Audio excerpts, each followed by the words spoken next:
지구에 한 6억 년 전 어마어마한 빙하기라고 할 수 있는 스노우볼이라고 할 정도로 지구 대부분이 이렇게 얼어붙었던 적이 있었고, 우주에서는 뭐 이런 일 흔하죠? 재밌는 게요, 화성도 빙하기가 있었다고 보고 있어요. 그러면 피오르드 해안 뭐 이런 거 있나요?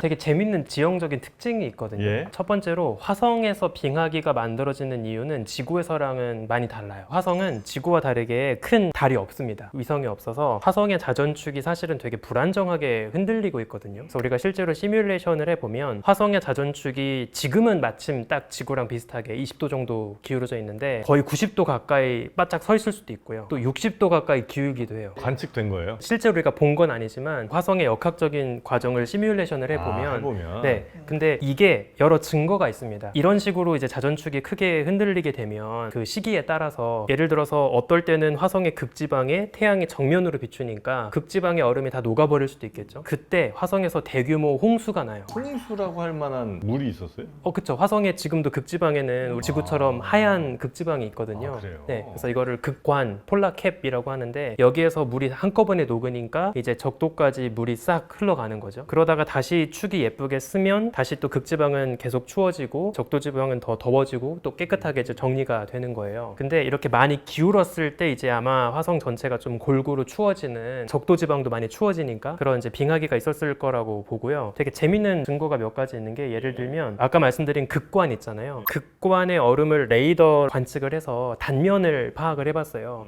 그랬더니 얼음이 나이테처럼 두껍게 쌓였다가 얇게 쌓였다가 두껍게 쌓였다가 얇게 쌓였다가 하는 이런 레이어가 있어요. 그럼 이거는 아마 화성에서 어떨 땐 얼음이 많이 쌓였다가 조금 쌓였다가 많이 쌓였다가 이런 변화가 있었다라는 걸 보여주는 거고, 가끔씩 그 화성 크레이터들을 보면 크레이터가 약간 볼록 솟아있잖아요, 가장자리가. 근데 크레이터에 대해서 비대칭하게 퇴적물이 쌓여 있어요. 약간 물방울 모양으로. 한쪽은 퇴적물이 적고 한쪽엔 퇴적물이 막 길게 남아있는 거죠. 근데 이거는 아마 이 크레이터가 장애물이 돼서 대규모로 물이 휩쓸고 지나갔을 때 퇴적물이 쌓이는 양상이라고 보는 거예요. 이런 흔적이 사실 화성 전역에 되게 많이 발견되고 방향성도 보면 되게 일관성이 있거든요. 그 화성에 굉장히 큰 협곡 있잖아요. 네, 그것도 맞아요. 그러면 이런 과정에서 생긴 걸까요? 사실 그 협곡은 물이 있었을 때 단순히 침식이 돼서 아마 만들어졌을 것 같은데요. 홍수가 계속 빈번하게 왔다 갔다 했다면 당연히 영향은 있었을 것 같아요. 화성의 자전축 같은 거는 주기적으로 왔다 갔다 해요? 아니면 불규칙하게 왔다 갔다 해요? 너무 좋은 질문인데요.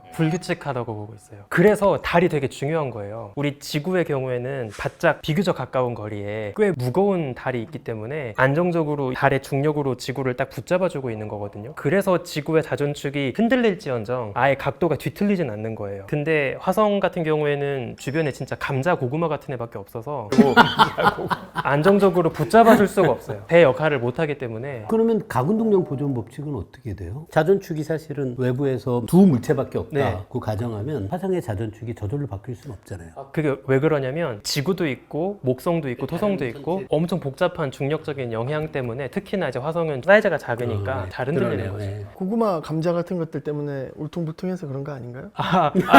근데 너무 사이즈가 작아요. 너무 너무 작아서. 회전하는 방향은 일정하고요. 네, 그렇죠. 그래서 요즘에 천문학자들이 생명체가 살만한 행성이냐 아니냐를 판단하기 위해서 단순히 행성의 온도나 뭐 별까지 거리만 볼 게 아니라 그 행성 주변에 듬직한 위성이 있느냐까지 봐야 한다라고 많이 주장하고 있어요. 자, 그럼 우리 지구에는 혹시 빙하기가 이제 또 올 거 아니에요? 언제쯤 옵니까? 그건 뭐 예상될 거 아니에요? 이 이야기에 대해서 많은 과학자들하고 좀 얘기를 해봤거든요. 상당히 고귀하시는 분들은 이미 왔었어야 됐다라고 보시는 분들이 많더라고요. 예, 저도 그런 얘기 언뜻 들었어요. 왜냐하면 한 6천만 년 전부터 지구 온도를 이렇게 보면 계속 서서히 떨어지고 있었어요. 씻고 있어요. 2만 년 전에 마지막 빙하기가 있었고 그 다음 지구 온도가 올라왔었잖아요. 근데 한 6천 년 전부터 다시 이렇게 빙하기로 가려는 조짐이 있었다라는 거죠. 6천 년 전부터? 네, 갑자기 이제 우리가 지구 온도를 팍 올려놓은 거죠 지금. 상당히 많은 과학자들이 인간이 빙하기를 막고 있다 그런 생각을 하고 계시더라고요. 그럼 지구 온난화가 잘하고 있는 거 아니에요?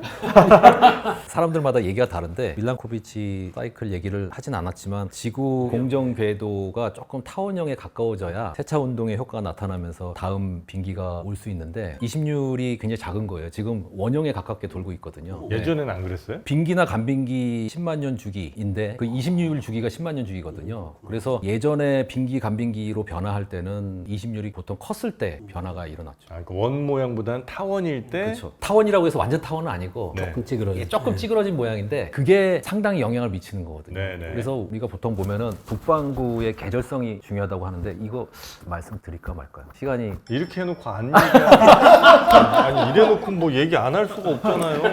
그 북반구가 중요하다는 얘기인데요. 북반구가 중요한 이유는 거기에 육지가 많기 때문에 중요한데 북반구의 계절성이 중요하다는 얘기는 여름하고 겨울에 온도 차이가 커지면 그러면 간빙기 조건이 되고요. 여름하고 겨울에 온도 차이가 작아지면 빙기 조건이 되는데 여름하고 겨울에 온도 차이가 작다는 거는 여름이 서늘하고 겨울이 따뜻하다는 얘기죠. 여름에 빙하가 잘 안 녹죠. 겨울이 따뜻하면은 얼음 주변에서 바다 같은 데서 증발이 많이 일어나가지고 빙하가 성장할 수 있는 조건이 되거든요. 그래서 계절성이 작으면 작을수록 얼음이 커집니다. 그게 이제 세차랑 관계 있는 건데 반대로 계절성이 커지면 즉 여름이 뜨겁고 겨울이 추우면 반대가 되는 거죠. 여름이 빙하가 녹아버리고 겨울에는 증발이 안 일어나니까 얼음이 안 만들어지거든요. 그래서 계절성이 커지면은 간빙기 조건이고 계절성이 작으면 빙기 조건인데 지금 우리가 살고 있는 이 시기는 빙기 조건이에요. 세차 운동만 놓고 보면은 빙기가 와야 되는 게 맞는데 20율이 너무 적은 거예요. 그 20율이 최대로 확대되는 게 아마 4, 5만 년 후일 거다라고 예측을 하고 있고 4, 5만 년 후에는 빙기가 올 가능성이 상당히 높다라고 그래요? 보는 겁니다. 아니 근데 그 빙하기냐 아니냐 이걸 결정하는 중요한 게 말씀하신 것처럼 여름 겨울 온도 차가 워낙 커서 얼음이 잘 안 만들어져서가 중요한 거예요? 아니면 평균 기온 자체가 낮아진 빙하기고 높아진 간빙기고 이렇게 되는 거예요? 일단은 트리거가 필요한데 얼음이 일단은 만들어지기 시작하거나 녹기 시작하면은 그 다음부터는 피드백에 의해서 저절로 굴러가는 거예요. 얼음이 햇빛을 발사하니까. 그래서 그 트리거 역할을 하는 게 바로 밀란코비치 사이클이라는 아 거죠. 그래요? 그래서 약간만 딱 변화가 일어나면은 그 다음부터는 저절로 막 굴러가는 거거든요.